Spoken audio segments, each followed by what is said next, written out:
This is my Echeverria Beyonce rainbow that lost its rainbow. This is actually my most expensive Beyonce. So this one originally looked like this. But now, a few months later, this plant has started to lose its variegation and it's even grown a flower stalk. And the leaves are all green and not variegated. So maybe it has something to do with the fertilizer. You see those little granules there. I've given it fertilizer and I think it lost its variegation because of that.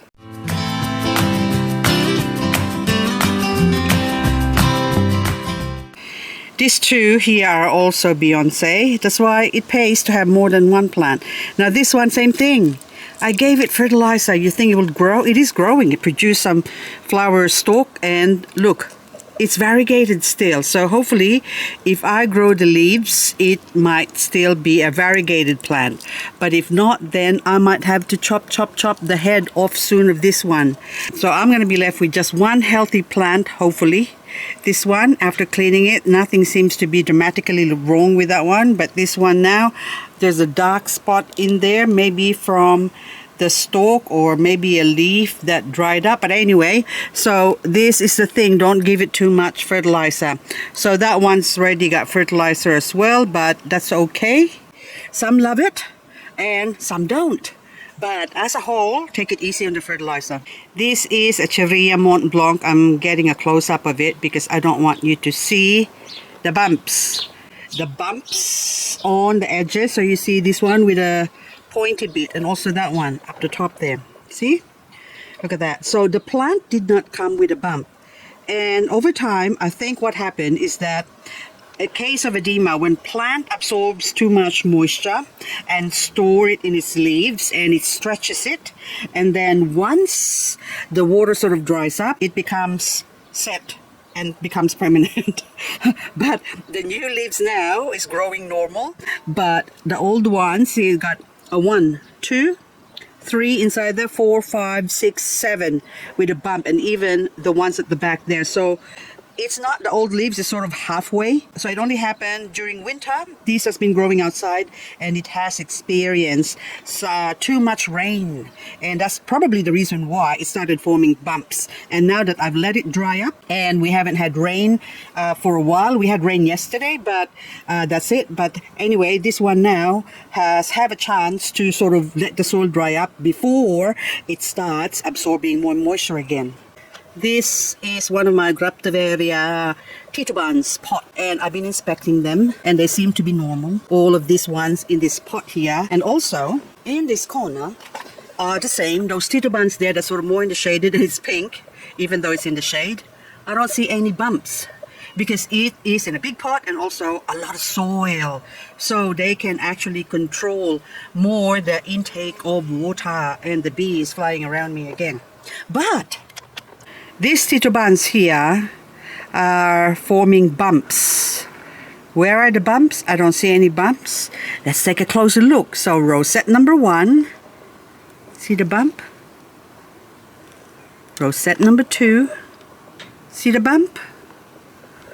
Rosette number 3, another bump up the top there. You see that?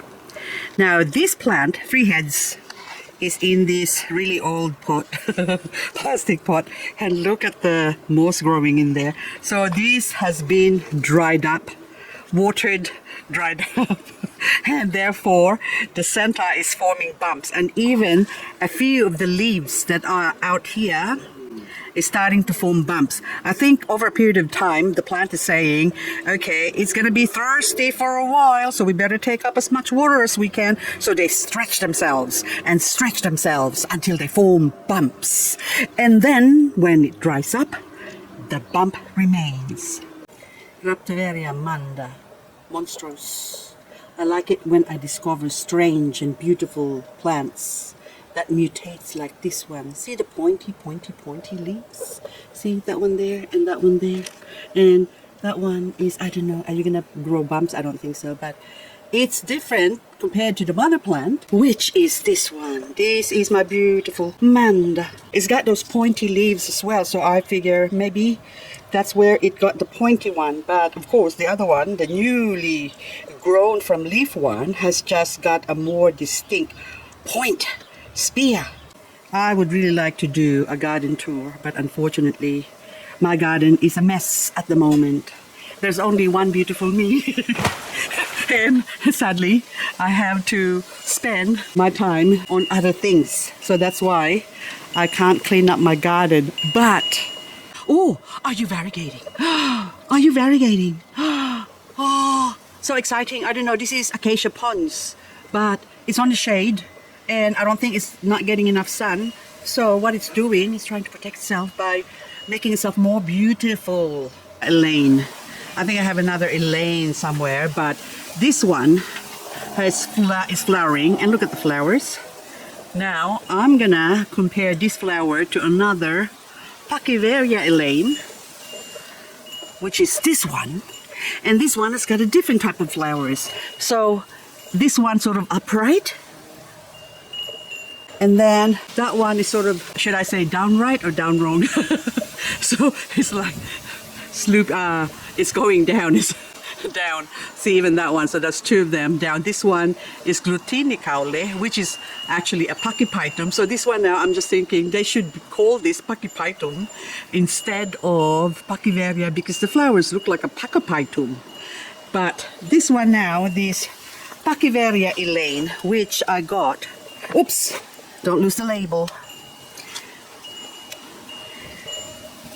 Aha, there you go. So this is Greenland Gardens hybrid Pachyvaria Elaine. So what has happened here now, as I can see, as I've understood, is that they took the Pachyvaria Elaine and crossed it with something else, therefore producing this different look. But I don't know whether I like the original one or this one. I think I like this one better because it's more compact. Isn't that gorgeous? Beautiful. And those flowers as well.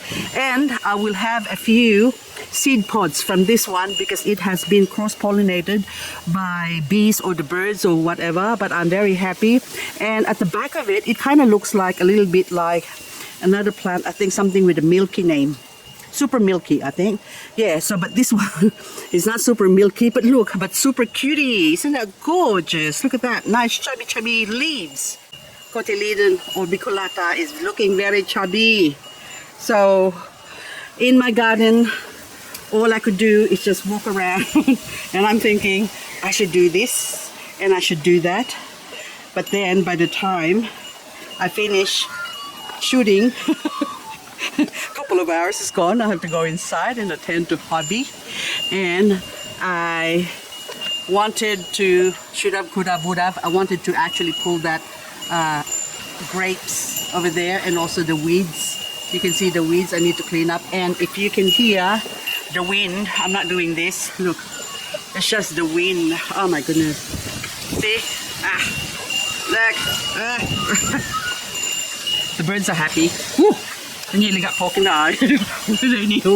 Anyway guys, this is just reporting my excitement to you. And this one, this is the purple rice. Oh my goodness. Wow. Isn't that beautiful? It's really purple, isn't it? Beautiful, beautiful, beautiful. Look at that. And you stay there. And this one too, sorry. I was gonna go, but then too many things to look at. Which reminds me also that I need to do something before your very eye. This is my beautiful Sedum tacasimensis that I actually grew from a couple of cuttings from Nora Garden 89. Thank you, Nora. Every time I see you or this plant, it reminds me of you, Nora. Now, this one has a name change now. It's called Phedemus kamchaticus, also known as Sedum tacasimensis atlantis. And I could say that because I've got a label. Oh, I have a label there. Oh, I've got Sedum atlantis only there. But I'm just going to refer to this as Sedum atlantis still because Phedemus is such a long name. And Kamcha, never mind. Now this one, see, it's drying up. But in drying up, there's a few babies growing inside which are just so cute. Look how beautiful the color is. Look at that, gorgeous. Isn't it beautiful? Beautiful, beautiful plant. So the yellow will eventually grow out of it, hopefully. But now I need to chop this one because that is just long and leggy. So I'm gonna cut it. Ka-chop. And also this one, this long one here. Me love you long time, no more. There you go. So that one now, I am going to cut that in. So 4 again, so half, and I'm gonna plant it somewhere. But I need a bigger pot. So anyway, guys, that's all. Just looking. So now, this one, I'm still gonna leave this as is. And hopefully, I think there might be some new ones growing at the back there. See, even there. So anyway, that's all I've got for this video. So I think I'm gonna do the short videos now from now on because it takes too long for me to edit them, and also therefore takes a long time before I could upload it. So I'm better off doing the short ones again. And I just saw my Compton carousel is flowering. Please don't die on me. You are the last hope. This is now 3 Compton carousels that I had 2 before that died, and this is the last one. So hopefully this one will survive. Anyway, guys, that's all I got for this video. Oh, this one too. I need to chop you my Prolifica. So it says Prolifica, but I think this is called Prolifica variegated. So there's the variegated ones, which is referred to as Little Missy or Little Rose, and this one is probably the bigger or proper Echeveria prolifica but variegated form. Anyway, that's all. I'm gonna clean some more. Look, there's a few. I have 2 dead leaves. I see dead leaves and I pick it up. I see dead leaves. I see dead leaves and I have to pull them out. Hello, Grandma and Grandpa. Wally and Liz, we both have glasses. Look, can I? Oh, but that's not Wally because he's reading. He doesn't read.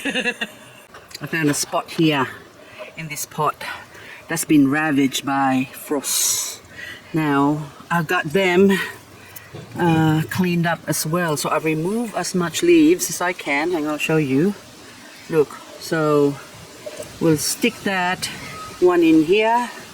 So that one there is just exposing some whatever. Now that one there we'll put over here. Hang on, where did you go? And the last but not the least, and hopefully they will grow, baby, grow.